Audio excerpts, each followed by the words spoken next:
출애굽기 2장 23절 25절입니다. 여러 해 후에 애굽 왕은 죽었고 이스라엘 자손은 고된 노동으로 말미암아 탄식하며 부르짖으니 그 고된 노동으로 말미암아 부르짖는 소리가 하나님께 상달된지라. 하나님이 그들의 고통 소리를 들으시고 하나님이 아브라함과 이삭과 야곱에게 세운 그의 언약을 기억하사 하나님이 이스라엘 자손을 돌보셨고 하나님이 그들을 기억하셨더라. 아멘. 107년 전 1919년 3월 1일 일본에게 지배를 받고 있었던 작고 힘없는 나라의 국민들이 만세 운동을 일으킨 역사적인 사건이 있었습니다. 전 국민이 거리로 쏟아져 나와 태국기를 손에 들고 대한독립 만세를 외쳤습니다. 이 외침은 우리는 아직 죽지 않았다, 아직도 대한제국은 건재하다고 외친 감동의 날이었습니다.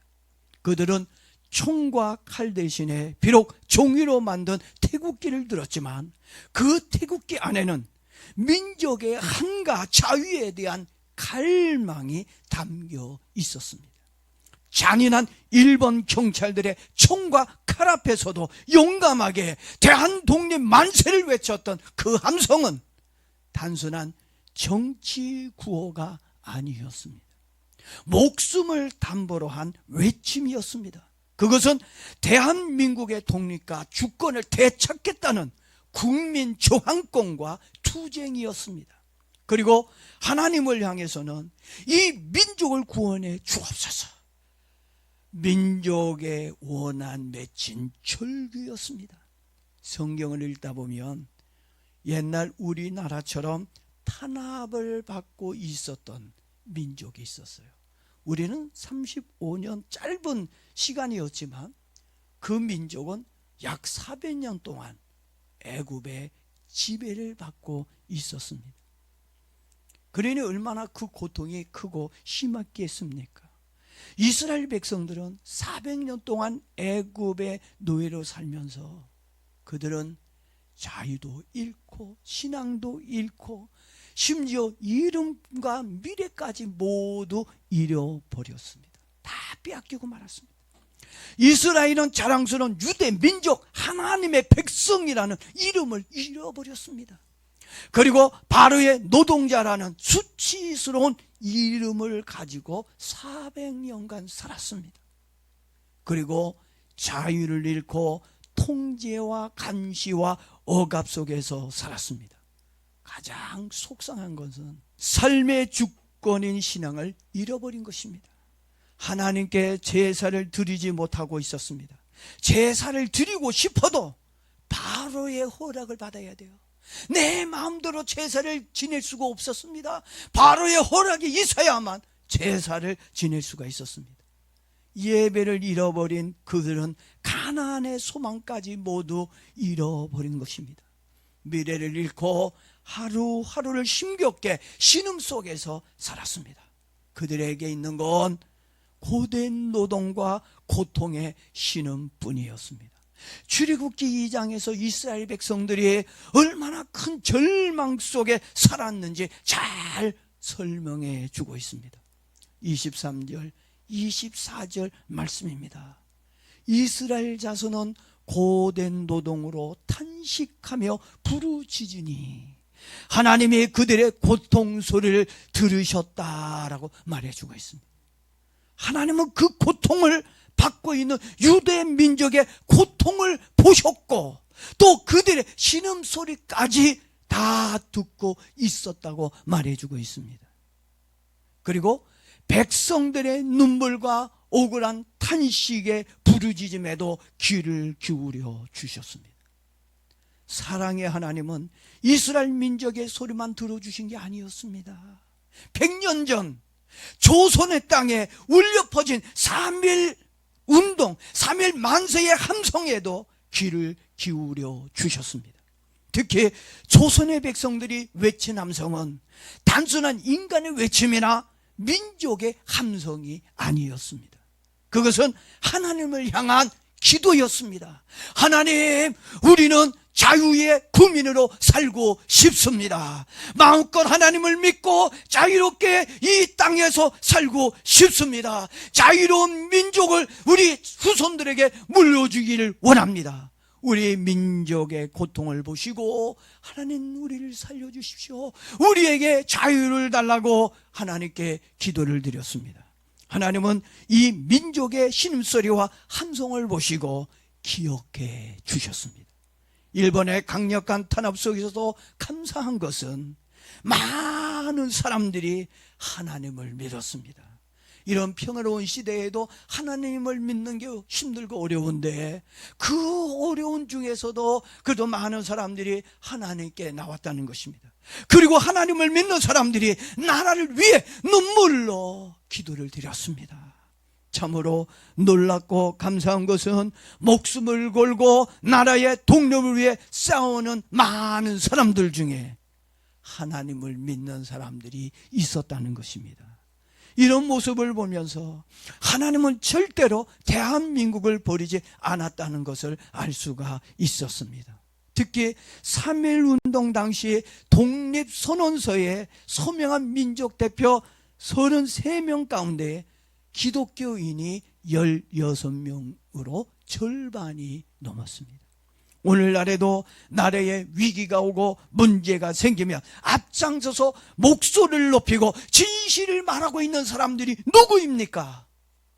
대부분 기독교인들입니다.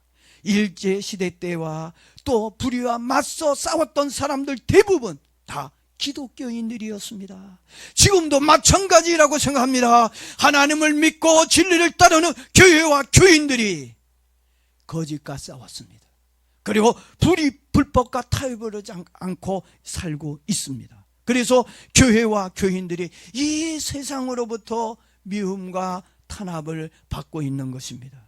특히 악한 자들이 자기들의 비리를 감추기 위해 진실을 말하고 있는 교회와 사람들을 겁박하고 고통을 주고 있지만 하나님께서는 그 탄압을 견딜 수 있는 용기와 싸울 수 있는 힘을 공급해 주고 있습니다. 과거 일제시대 때에는 더 많은 탄압이 있었습니다. 그래도 나라의 독립을 위해 싸우다 감옥에 갇히고 고문을 받다 죽은 사람들이 있습니다. 꽃담 나이에, 정말 그 어린 나이에 나라의 독립을 위해 외치다가 감옥에 갇히고 고문을 받다가 죽은 유관순 열사가 있었습니다. 그리고 죽으면 죽으리라는 책을 쓴 안희숙 여사도 감옥에서 모진 고문을 받았지만 할렐루야 할렐루야 그도 하나님께 찬송을 불렀습니다. 기독교인들에게는 독립은 정치가 아니라 신앙과 생명입니다. 오늘 우리도 마찬가지예요. 자유는 우리 신앙인들에게 있어서 생명인 줄로 믿습니다. 하나님이 주신 나라를 결코 포기할 수 없기 때문이었습니다. 우리도 똑같습니다. 하나님이 우리들에게 주신 소중한 자유와 신앙을 지키기 위해 우리들도 기도의 함성으로 불법이나 거짓과 싸워 나라의 자유와 신앙을 지켜야 할 거라고 믿습니다. 그러나 믿음은 결코 비겁하지 않습니다. 하나님이 우리들에게 주신 축복은 진리와 자유입니다. 예수님께서 말씀하셨습니다. 요한복음 8장 32절에서 진리를 알지니 진리가 너희를 자유하게 하리라고 말씀하셨고, 요한복음 16장 33절에서는 세상에서 너희가 환난을 당하나 두려워하지 마라, 담대하라, 내가 세상을 이겼다고 선포해 주고 있습니다. 그리고 마태복음 28장 20절에서는 내가 세상 끝날까지 너희와 항상 함께 있으리라고 약속해 주셨습니다. 아멘입니까? 믿습니까? 특히 우리 기독교인들에겐 나라의 자유도 소중하지만 더 중요한 자유가 있습니다. 그것은 죄에서의 자유, 죽음에서의 자유, 그리고 지옥에서의 자유입니다. 오늘 우리는 나라를 빼앗긴 야인시대에서 살고 있지는 않습니다. 그렇다고 해서 방심하고 있으면 안 됩니다. 믿음이 좋았던 평양이 하루아침에 무슨 국가가 됐어요? 공산국가가 되었습니다. 아마 상상을 못했을 거예요. 하나님을 잘 믿는 이 평양이 공산국가 된다는 거 누가 생각했겠습니까? 아무도 생각하지 못했을 겁니다. 그런데도 불구하고 그 믿음이 좋았던 평양이 공산화된 것처럼 우리 남한도, 하나님을 잘 믿는다고 하는 이 우리 남한도, 잘 산다고 하는 우리 남한도, 자유고 있는 이 남한도 결국은 공산국가가 될 수도 있다는 것입니다. 그래서 우리도 깨어 있어야 되고, 대한민국의 이 자유와 축복을 잃지 않기 위해서 우리는 이 소중한 자유와 신앙을 지키기 위해 진리 위에 서야 된다는 것입니다. 그렇다면 질문은 여전히 남아 있습니다. 우리는 진짜 자유가 있는 사람인가? 정말 나에게 참 하나님 주신 자유가 있는가? 죄와 욕심에 묶여 있지는 않는가? 그리고 세상의 거짓과 악한 법에 묶여 있지는 않는가? 우리 기독교인들은 세상의 죄와도 싸워야 하겠지만 나라와 교회 또 가정을 파괴하는 악한 법과도 싸워야 된다는 이야기입니다. 신앙과 기도로 싸워 이 나라와 교회 그리고 우리의 가정을 지키는 저와 여러분 되어지기를 바랍니다. 왜냐하면 이스라엘 민족이 애굽에서 탈출은 했지만 마음은 여전히 애굽에 묶여 있었기 때문이었습니다. 겉으로는 자유를 얻었지만 속은 여전히 포로로 살고 있었다는 것입니다. 우리 사람에게는 영혼이 있습니다. 예수님께서 지신 십자가는 모든 사람들에게 영원의 삼일절이 되어 주었습니다. 예수님은 십자가 위에서 다 이루었다고 영혼의 독립을 외쳐주셨습니다. 너는 더 이상 죄의 종이 아니야. 너는 하나님의 자녀다. 너는 구원받은 천국 시민이라고 외쳐주셨습니다. 이것이 복음입니다. 100년 전에 울려 퍼진 3.1 만세 운동이 대한제국 국민들에게는 복음이 되었습니다.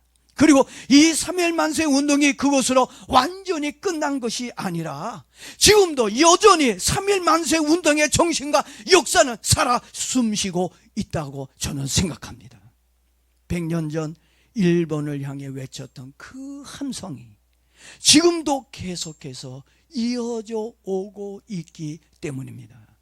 6.25 전쟁 때는 나라가 공산국가가 될까봐 위기를 느낀 국민들이 태극기를 휘날리며 북한의 탱크와 죽음으로 맞서 싸웠고 개미떼처럼 밀고 내려오는 중공군에게는 태극기를 들고 피 터지게 싸워 자유 대한민국을 지켰습니다. 지금 우리들도 자유민주주의와 신앙을 지키기 위해 외쳐야 할 때라고 생각합니다. 그리고 나라와 교회와 가정이 무너지지 않게 해달라고, 지켜달라고 간절한 기도가 필요합니다. 나라가 무너지면 교회도 가정도 같이 무너진다는 것을 알고 있어야 합니다. 우리는 나라와 운명 공동체입니다. 나라가 있어야 내가 있는 것입니다. 나라를 잃어버린 국민은 모든 것을 잃고 불행하게 살았습니다. 우리들은 하나님이 주신 소중한 자유를 얻은 사람입니다. 진리와 자유를 가진 사람답게 정직하게 살아야 하고 나라의 안녕과 또 진실과 사실을 따라 살아야 할 것입니다. 진리가 없는 자유는 방종이 될 것이고 하나님이 없는 민족은 선장을 잃어버린 배와 같기 때문입니다. 그래서 교회는 늘 이 땅을 위해 기도해야 합니다. 하나님, 이 민족을 죄와 악으로부터 우리의 신앙과 자유를 지켜 주옵소서.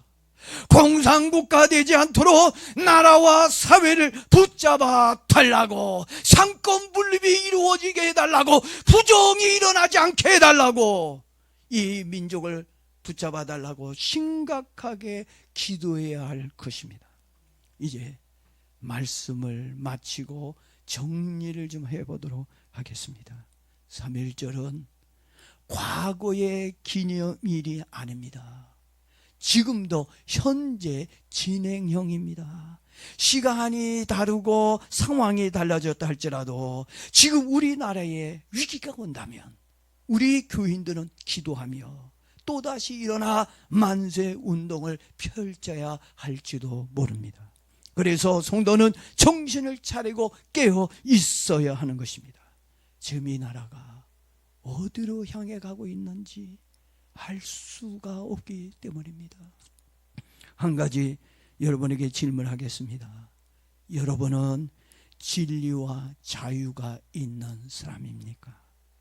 민족의 독립도 나라의 자유도 중요하지만 그것보다 더 간절한 것은 영혼의 구원이라는 것입니다. 우리에게 구원을 주신 분은 바로 하나님의 아들 예수 그리스도이십니다. 십자가 위에서 다 이루었다고 외치신 예수님의 선포는 우리의 영혼을 죄로부터 해방시켜 주었고 하나님의 자녀로 살게 해 주었습니다. 하나님은 부르짖는 백성들을 외면하지 않았습니다. 또한 하나님은 탄식하고 있는 민족을 잃어버린 적이 없습니다. 100년 전 3.1절의 함성이 민족의 자유를 열어 주었듯이 오늘 우리들의 기도와 함성이 나라와 교회 그리고 가정을 지켜주는 축복이 될 줄로 믿습니다. 특히 하나님은 저와 여러분의 기도도 기억하실 줄로 믿습니다. 오늘 우리가 하나님께 기도하십시다. 하나님, 이 민족의 부르짖음을 통해 자유를 주신 것처럼 오늘 우리의 부르짖음을 통해 이 민족의 자유를 지키게 해주시고 정말 이 나라가 정상적인 나라가 되게 해주십시오. 우리 기도하도록 하겠습니다. 기도합니다.